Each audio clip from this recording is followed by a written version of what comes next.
अस्सलाम वालेकुम dear students. Chemistry with professor Azeem के साथ फर्स्ट ईयर की केमिस्ट्री का लेक्चर नंबर 4 है आज। और आज हमने कुछ अहम चीजें पढ़नी है जो हमारे काफी काम आती हैं। आज जो हमने पहली चीज पढ़नी है वो है इंपिरिकल फार्मूला। इंपिरिकल फार्मूला क्या होता है? बेसिकली ये एक ऐसी टर्म है जिसे आप मैट्रिक लेवल पर भी पढ़ चुके हैं। वही डेफिनेशन यहां पर है। Means the simplest formula of A molecule is called empirical formula. किसी भी मॉलिक्यूल के सिंपलेस्ट फार्मूला को, सादा तरीन फार्मूला को इंपिरिकल फार्मूला कहा जाता है।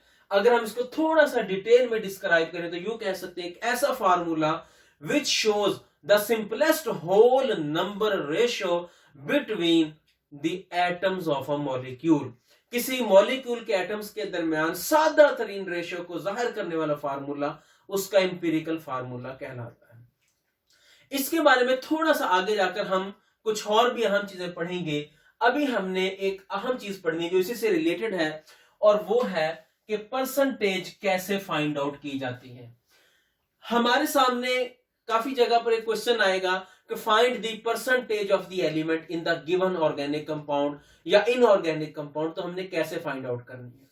किसी भी तरह की परसेंटेज फाइंड आउट करनी हो, आपके पास एक सादा सा फार्मूला है, mass of element in the compound divided by total mass या molecular mass of that compound multiplied by 100। हमने न्यूमरेटर में वो मैस रखना है, उस एलिमेंट का मैस रखना है जिसकी परसेंटेज हमें फाइंड आउट करनी है, और डिनोमिनेटर में बटे के नीचे हमने टोटल मैस जो गिवन हमें होगा या मॉलिक्यूलर मैस वो रखना है और उसको हमने 100 से मल्टीप्लाई कर देना है। इसी चीज को थोड़ा सा आगे जाकर हम एग्जाम्पल की मदद से भी समझेंगे। बल्कि ऐसा करते हैं कि अभी इसको एग्जाम्पल को पहले देख लेते हैं। यहां देखें, it is the question number 14 of the exercise. ये टेक्स्ट बुक चैप्टर नंबर 1 की एक्सरसाइज का क्वेश्चन नंबर 14 है जो पेज नंबर 28 पर है। क्या क्वेश्चन है? Find percentage of nitrogen and phosphorus in NH4 twice HPO4। यह फर्टिलाइजर है, डाई अमोनियम हाइड्रोजन फास्फेट। तो इसमें से हमने नाइट्रोजन और फास्फोरस की परसेंटेज फाइंड आउट करनी है। परसेंटेज फाइंड आउट करने के लिए जैसा हम देख चुके हैं कि हमें दो चीजों की जरूरत होती है, given mass of the element and total या मॉलिक्यूलर मैस। हमें दो चीजों की जरूरत होती है। यहां पर हमने इसका मॉलिक्यूलर मैस फाइंड आउट करना है। किसी भी मॉलिक्यूल का मॉलिक्यूलर मैस फाइंड आउट करना बहुत आसान है। अगर आपको उसका फार्मूला मालूम है तो आप उसका मॉलिक्यूलर मैस बहुत आसानी से मालूम कर सकते हैं। कैसे? To calculate molecular mass just add the atomic masses of all the elements. अगर हमें फार्मूला मालूम है तो मॉलिक्यूलर मैस मालूम करना बहुत आसान है। We just have to add the atomic masses of all the elements and we shall get the molecular mass. तो यहां पर भी हम ऐसे ही करेंगे, क्योंकि फार्मूला हमें मालूम है। So we will add all the atomic masses to get the molecular mass of this compound. तो you can see molecular mass is equal to, यहां पर आप देखिए स्क्वायर ब्रैकेट में मैंने लिखा 14। 14 is the atomic mass of nitrogen. यहां पर चूंकि 4 हाइड्रोजन है और एक हाइड्रोजन का एटॉमिक मैस 1 होता है, देयरफॉर मैंने क्या किया है, 1 multiplied by 4। 1 is the atomic mass of hydrogen, 4 is the number of atoms of hydrogen. इसके बाद ट्वाइस है, so I have multiplied it by the 2 plus mass of hydrogen 1 हो गया, mass of phosphorus 31, mass of oxygen, एक oxygen का mass 16 होता है। यहां पर चूंकि 4 एटम है, so we have to multiply it by the 4। तो क्या हुआ, 14 plus 4 plus 1 plus 31 plus 64। When we have added all of these, इसको मल्टीप्लाई भी किया हमने पहले 2 से, द आंसर इज 132 ग्राम पर मोल। यहां पर आप चाहें तो मॉलिक्यूलर मैस का यूनिट इस्तेमाल कर सकते हैं, चाहे तो आप मोलर मास का यूनिट इस्तेमाल कर सकते हैं। मैंने मोलर मास का यूनिट इस्तेमाल किया है ग्राम पर मोल। अगर आप चाहें तो यहां म्यू भी लिख सकते हैं, AMU भी लिख सकते हैं, आपकी अपनी मर्जी है। ये हो गया पूरे मॉलिक्यूल का molecular mass. Now we find the atomic mass of nitrogen in it. हम जानते हैं कि नाइट्रोजन का एटॉमिक मास 14 होता है। चूंकि इसमें नाइट्रोजन के 2 एटम है, यहां पर देखेंगे नाइट्रोजन के भाई 2 लिखा हुआ है, नाइट्रोजन के 2 एटम है, लिहाजा हम 14 को 2 से मल्टीप्लाई कर देंगे। तो इस मॉलिक्यूल में नाइट्रोजन का मास है 14 multiplied by 2 becomes 28। Mass of phosphorus in this molecule is 31। एक फास्फोरस है, फास्फोरस का एटॉमिक मास 31 होता है। So the mass of phosphorus here becomes 31 ग्राम। आप चाहे सिर्फ ग्राम लिख दें, आप चाहे ग्राम पर मोल लिख दें, it all up to you, जैसे आपको अच्छा लगे आप लिख सकते हैं। अब हमने परसेंटेज फाइंड आउट करनी है। First of all we find the percentage of nitrogen. Formula वही होगा जो हमने यहां पर पढ़ा कि एलिमेंट का मास ऊपर, मॉलिक्यूलर मास नीचे डिनोमिनेटर में, multiplied by 100। So mass of element nitrogen 28 है इस मॉलिक्यूल में। अगेन वजाहत कर दूं कि नाइट्रोजन का एटॉमिक मास 14 होता है, लेकिन चूंकि यहां नाइट्रोजन के 2 एटम है जिसकी वजह से हमने 28 लिखा है। तो 28 divided by 132 multiplied by 100, the answer is 21.21%। इस मॉलिक्यूल में नाइट्रोजन की परसेंटेज 21.21% है। Similarly, we find the mass of phosphorus, which is again very simple. Mass of phosphorus in the molecule divided by molecular mass of this molecule multiplied by 100. तो answer is 23.48%. So it is the very simple and very easy method to find the percentage of any element in the given compound. हो सकता है किसी compound का molecular formula हमें ना दिया गया हो, ऐसी सूरत में हमें उस कंपाउंड का टोटल गिवन मास जरूर दिया गया होगा। एक्सपेरिमेंट में जितना भी मास हमने उस कंपाउंड का यूज किया गया होगा वो जरूर हमें बताया गया होगा, और यह भी हमें बताया गया होगा कि वहां पर एलिमेंट की कितनी क्वांटिटी है। तो हमने दोनों को जस्ट डिवाइड करके 100 पे मल्टीप्लाई कर देना है। So it is very easy and very simple to find the percentage of any element. ये भी इंपिरिकल फार्मूला मालूम करने में हमारे काम आएगी, इसको भी हमने इस्तेमाल करना है। इसके अलावा ये वाला क्वेश्चन, इसमें और भी बहुत सारे पार्ट्स हैं, 5-6 पार्ट्स और भी हैं। You have to solve all of those, क्योंकि ये अक्सर शॉर्ट क्वेश्चंस में पूछे जाते हैं। यहां तक हमारा काम मुकम्मल हो गया। हमने इंपिरिकल फार्मूला की डेफिनेशन भी देखी, हमने ये भी देखा कि परसेंटेज कैसे फाइंड आउट की जाती है। अब हम एक अहम क्वेश्चन की तरफ आते हैं, how to calculate empirical formula. How to calculate empirical formula. हमारे पास कोई मॉलिक्यूल है, अननोन मॉलिक्यूल है, हम उसका मॉलिक्यूलर फार्मूला भी मालूम करना चाहते हैं, हम उसका इंपिरिकल फार्मूला भी मालूम करना चाहते हैं, कैसे होगा। तो to find empirical formula simple है, कोई इतना मुश्किल नहीं है। इसमें हमें कुछ स्टेप्स को फॉलो करना होगा। आइए देखते हैं वो कौन से स्टेप्स हैं। पहला स्टेप है determine percentage composition of all the elements. जितने भी उसमें एलिमेंट्स मौजूद हैं उन सब की परसेंटेज कंपोजिशन फाइंड आउट की जाएगी। परसेंटेज फाइंड आउट करने के 2 मेथड हैं। एक अभी भी हमने देखा ये वाला मेथड, एक और मेथड है उसे हम बाद में डिस्कस करेंगे। Step number 2, find number of gram atoms of each element. हर एक एलिमेंट के number of gram atom find out करने हैं। ये बात आप जहन में रखिए, ग्राम एटम का मतलब होता है मोल। तो जहां पर भी आपको लफ्ज ग्राम एटम नजर आए इसका मतलब है मोल। तो हमें हर एक एलिमेंट के number of mole find out करने हैं। अगेन थिंक दैट, पहले आपने हर एलिमेंट की परसेंटेज फाइंड आउट करनी है, दूसरे नंबर पे आपने हर एलिमेंट के number of mole find out करने हैं। नंबर ऑफ मोल कैसे मालूम होंगे? परसेंटेज तो हम देख चुके, मोल कैसे होंगे? To find the number of mole we have to divide percentage by the atomic मास।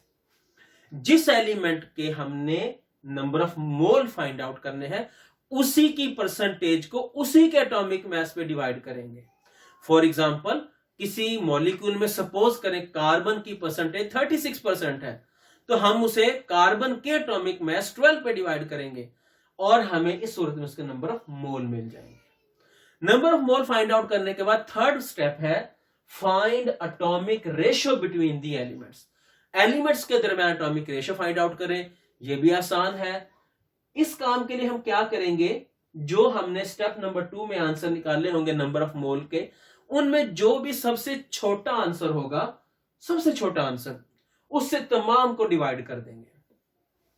तमाम नंबर ऑफ मोल्स हमने फाइंड आउट किए यहां स्टेप नंबर 2 में, उनमें जो भी सबसे छोटा आंसर होगा उससे तमाम आंसर्स को डिवाइड कर देंगे and here we shall get the atomic ratio of all the elements। ये एटॉमिक रेशियो हो सकता है फ्रैक्शन में हो, आशारिया में हो सकता है ये कंप्लीट नंबर्स में हो। कंप्लीट नंबर को होल रेशियो कहा जाता है, होल नंबर कहा जाता है, कंप्लीट नंबर भी सम टाइम कहते हैं। तो अगर वो पहले से ही होल नंबर में है, पहले से ही simple ratio, that is okay. लेकिन अगर वो फ्रैक्शंस में है तो हम उन तमाम एटॉमिक रेशियोज को किसी ऐसे सूटेबल डिजिट से मल्टीप्लाई करेंगे कि वो फ्रैक्शन कंप्लीट नंबर में कन्वर्ट हो जाए। अगेन मेरी बात गौर से सुने, अगर एटॉमिक रेशियोज फ्रैक्शन में है, आशारिया में है, तो हम तमाम एटॉमिक रेशियोज को किसी ऐसे सूटेबल डिजिट से, मुनासिब अदद से मल्टीप्लाई करेंगे कि वो तमाम एटॉमिक रेशियोज किसी कंप्लीट नंबर में कन्वर्ट हो जाए।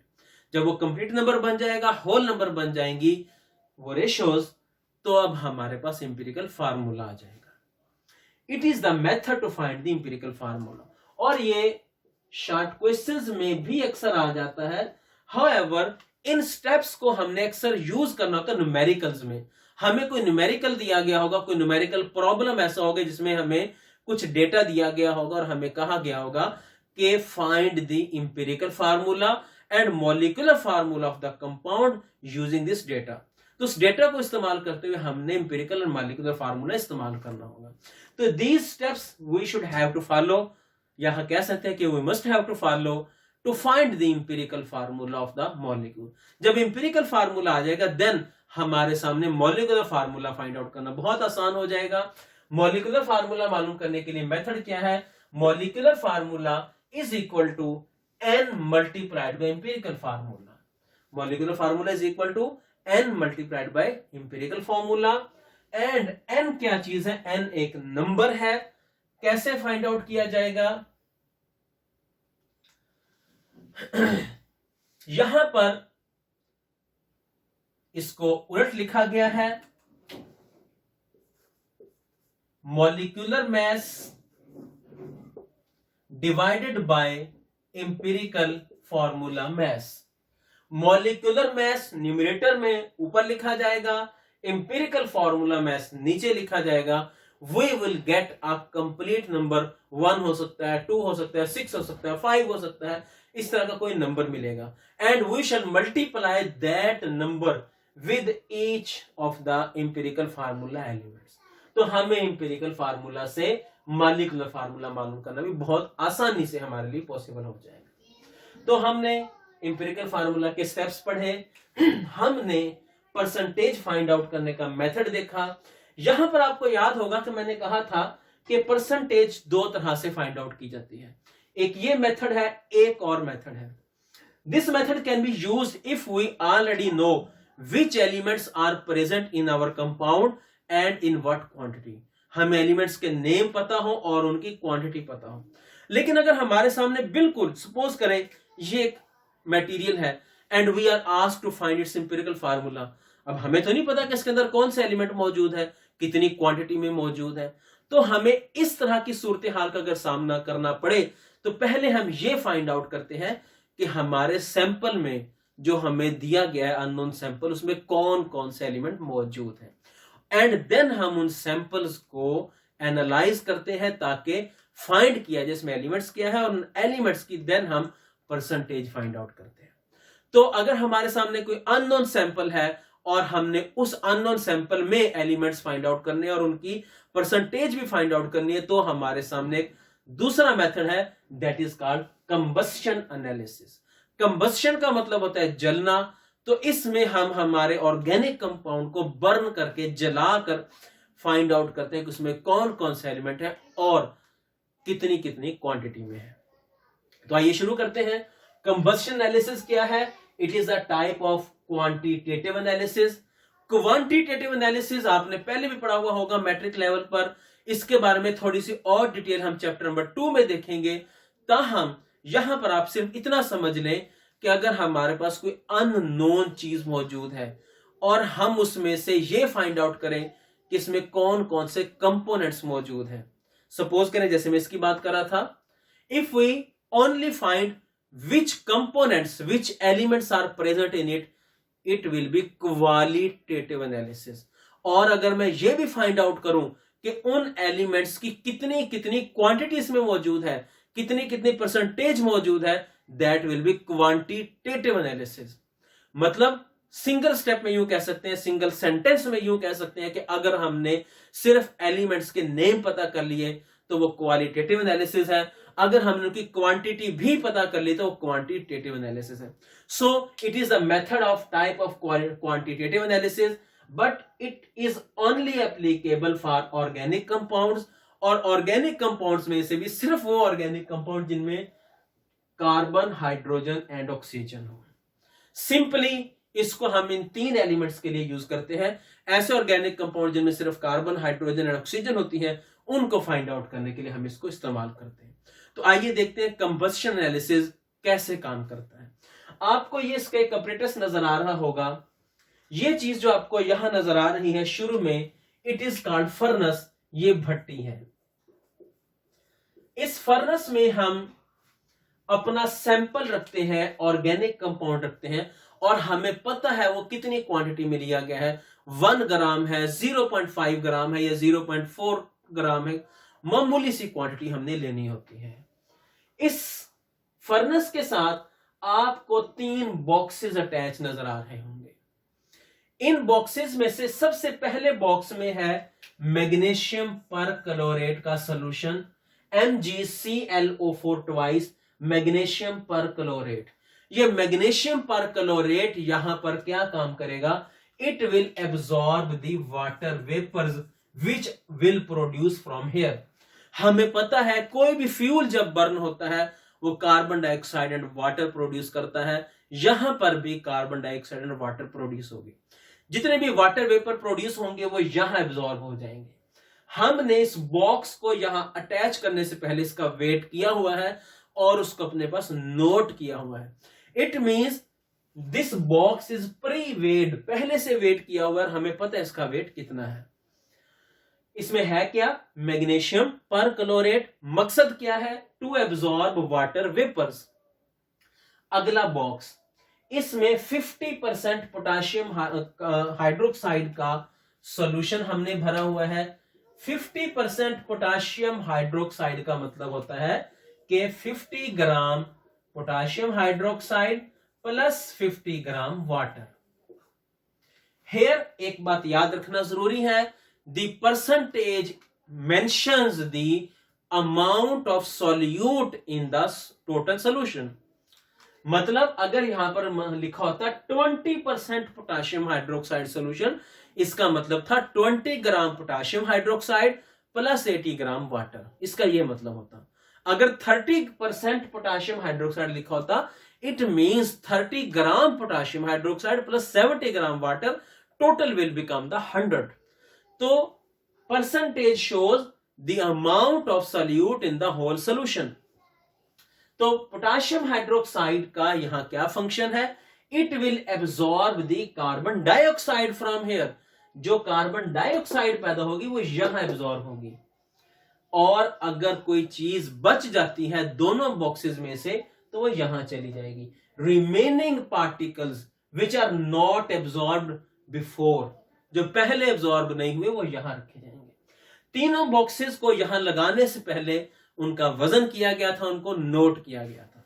अब होगा क्या? We shall supply excess of oxygen here. हम इसको एक्सेस अमाउंट में ऑक्सीजन या एयर सप्लाई करेंगे, देन इसको बर्न करेंगे। एक्सेस ऑक्सीजन या एयर सप्लाई करने से ये कंप्लीटली बर्न हो जाएगा, ये फायदा है। तो हमने एक्सेस अमाउंट में ऑक्सीजन या एयर सप्लाई की ताकि ये कंप्लीटली बर्न हो जाए। हमें पता है फ्यूल है, it will be burn and will produce water vapours and carbon dioxide gas. Water vapours will absorb here and carbon dioxide gas will absorb here and any of the other particles they will go here। तो अब हमने जब हमारा experiment complete हो जाएगा we will detach the boxes, in boxes को यहां से रिमूव कर लेंगे। we will weight them again and the difference of the weight will tell us the amount of water vapor absorbed here and carbon dioxide absorbed here। उनको हम इस फार्मूले में इस्तेमाल करेंगे जो मैंने यहां लिखे हुए हैं। तो to find the percentage of carbon we shall use the formula mass of carbon dioxide जो यहां पे हमें मिलेगी divided by mass of OC organic compound जो हमने यहां पे लिया था multiplied by 12/44 multiplied by 100। 12 is the atomic mass of carbon in the CO2, 44 is the molecular mass of CO2 multiplied by 100 to find the percentage। percentage of hydrogen क्या होगी? mass of water जो यहां पे हमें मिला, mass of organic compound जो हमने initially लिया था multiplied by 2.016 it is the mass of H2 in the water divided by 18 molecular mass of water multiplied by 100। अगर ये दोनों चीजें मिलकर 100 हो जाती हैं it means our compound has only carbon and hydrogen, but if they don't have sum equal to 100 it means oxygen is already present here। So to find the amount of oxygen we shall use this relation 100 minus percentage of carbon plus percentage of hydrogen। तो total को हम 100 में से minus करेंगे, the answer will be mass of percentage of oxygen here। It is a combustion analysis, very simple and easy method to find the amount of elements। तो जैसे मैंने आपको यहां बताया था कि परसेंटेज कंपोजिशन है, हमारे पास एक ऐसा ऑर्गेनिक कंपाउंड है हमें जिसके बारे में नहीं पता कि उसमें कौन कौन से एलिमेंट है, तो उन एलिमेंट्स को जानने के लिए और उनकी परसेंटेज मालूम करने के लिए हम इस मेथड को इस्तेमाल करेंगे। अगर हमें एलिमेंट्स का भी पता है, उनकी इनिशियल अमाउंट का भी पता है, तो फिर परसेंटेज फाइंड आउट करने के लिए इस मेथड को इस्तेमाल करेंगे। तो आज का लेक्चर हमारा यहां खत्म होता है। कल के लेक्चर में इंशाल्लाह हम इन दोनों चीजों को, कंबशन एनालिसिस को भी और एम्पिरिकल फार्मूला के स्टेप्स को भी इंशाल्लाह प्रैक्टिकली न्यूमेरिकल प्रॉब्लम्स में अप्लाई करेंगे और देखेंगे कि ये हमारे किस तरह से काम आते हैं। तब तक के लिए खुदा हाफिज।